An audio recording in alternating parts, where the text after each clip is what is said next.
Hit TV YouTube channels లో మీ వ్యాపార ప్రకటనలకు మరియు ప్రమోషనల్ ఇంటర్వ్యూస్ కోసం వెంటనే సంప్రదించండి. మామూలుగా మనకి దేవుడికి రోజు పూజ రోజు డైలీ పెడుతూనే ఉంటాం. దీపం పెడుతూ ఉంటాం. ప్రతిరోజు శుభ్రం చేయాలంటారా పటాల్ని? లేకపోతే ఎన్ని రోజులకోసారి, వారానికోసారా? లేదా పండగలప్పుడా? అసలు పటాల్ని ఎప్పుడు శుభ్రం చేసుకోవాలి చెప్పండి? ఏ రోజుకి ఆ రోజు పెట్టిన పువ్వులు తీసేయాలమ్మా. అవును. పూజ నిన్న గది. పెట్టిన పూలు ఈ రోజు ఎట్టి పరిస్థితుల్లో ఉంచకూడదు. హ్మ్. నిర్మాల్యం అంటారు. హ్మ్. అది తీసేస్తాము. అక్కడ పెట్టినటువంటి దీపపు కుంది తీస్తాము. ఇలాంటివన్నీ తీస్తాం గదా! వీటితో పాటు ఆ దేవుడు ఉండేటటువంటి మందిరాన్ని గూడా వీలైనంత వరకు శుభ్రంగా ఉంచుకునే ప్రయత్నం చేయాలి. హ్మ్. హ్మ్. కాస్త మకిలిగా ఉన్నా వెంటనే దాన్ని శుభ్రం చేసుకోవాలి. ఇన్నాళ్ళు అని ప్రత్యేకంగా నియమం లేదు. హ్మ్. కానీ ఒక నియమం పెట్టుకుంటే మనకి బాగుంటుంది అని పెట్టుకుంటారు. ప్రతి శనివారమనో, హ్మ్. ప్రతి ఆదివారమనో హ్మ్. అలా ఒకటి పెట్టుకుంటే, ఆహా! ఇవాళ దేవుళ్ళని శుభ్రం చేసే రోజు కదా! అని మనసులోకొస్తుంది. అవును. అలా వస్తుందని పెట్టుకోవడమే తప్ప హ్మ్. ఎప్పుడైనా శుభ్రం చేసుకోవచ్చమ్మా. హ్మ్. ఒకటి పటాలు మాత్రమే శుభ్రం చేసుకోవడమా? హ్మ్. విగ్రహాలుంటే విగ్రహాలను కడగాలా? అవును. విగ్రహాల్ని కూడా మరి కడగాలి కదా! దేవుడి గది సంగతేమిటి? హ్మ్. పటాలు తళతళా మెరిసేట్టు బట్టబెట్టి తుడిచేసి అక్కడ పెట్టాం. హ్మ్. పటాలని కడగం గదా! హ్మ్. తడి బట్టతో, పొడి బట్టతో తుడిచి చక్కగా తుడుస్తాం. హ్మ్. బొట్టు అవి పెడతాం. గంధం, హ్మ్. కుంకుమ.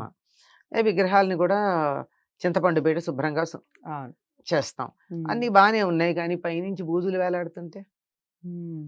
ఇల్లు శుభ్రంగుండాలి. హ్మ్. తర్వాత రోజు అక్కడ దీపం బెట్టి, అగరొత్తులు వెలిగించి, పొగబారి మసకగా ఉంటే హ్మ్.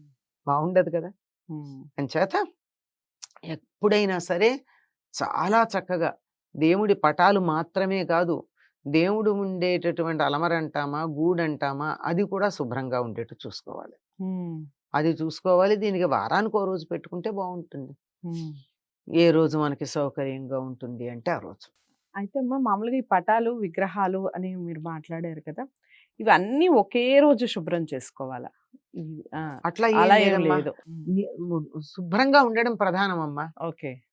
అవి వాటి మీద మకిలి చేరకూడదు. హ్మ్. హ్మ్. ముఖ్యంగా ఈ మధ్య కాలంలో వేలం బెర్రి అన్నట్టు హ్మ్. యంత్రాలు హ్మ్. అవన్నీ తెచ్చుకుంటున్నారు గదా! అవునవును. అవి ఉంటే మాత్రం వాటి మీద ఒక్క మరక కూడా ఉండడానికి వీల్లేదు. ఓకే. హ్మ్. పైగా అవి రాగి మీదుంటాయి. అవును. రాగి మీదుంటే తొందరగా మరక పడతాయి. హ్మ్. తొందరగా వాటిని మాత్రం మరకబడితే తొందరగా నల్లగా కూడా అయిపోతాయి కదా! నల్లబడతాయి. అవును. ఎట్టి పరిస్థితుల్లో అవి తళతళ మెరుస్తూ ఉండాలి. మరక ఉండడానికి వీల్లేదు. హ్మ్. అలా చేసే ఓపిక లేదంటే అవి తెచ్చుకోకండి. హ్మ్. అదే. చాలా చెప్పారమ్మా. హ్మ్. అదండి సంగతి మొత్తానికి. మనకి శుభ్రం చేసే ఓపిక ఉంది అంటే చక్కగా ఎప్పుడు శుభ్రంగా ఉంచే ప్రయత్నం చేయండి. లేదా కనీసం వారానికోసారన్నా శుభ్రం చేసే ప్రయత్నం చేయండి. అమ్మ చెప్పినట్టుగా మొత్తం రూమంతా డస్టీగా ఉండి ఒక్క పటాలు మాత్రమే శుభ్రంగా ఉంటే కాదు. ఎక్కడా కూడా నీట్‌నెస్ అనేది చాలా ఇంపార్టెంట్. మీకు ఇలాంటి డౌట్స్ ఇంకా ఏమన్నా ఉంటే కామెంట్ బాక్స్‌లో తెలియచేయండి. వీడియోని అందరూ లైక్ చేస్తారని అనుకుంటున్నాను. అందరికీ షేర్ చేసే ప్రయత్నం చేయండి. ఛానల్‌ని సబ్స్క్రైబ్ చేసుకోండి. మరో మంచి అంశంతో మళ్ళీ కలుద్దాం. నమస్తే.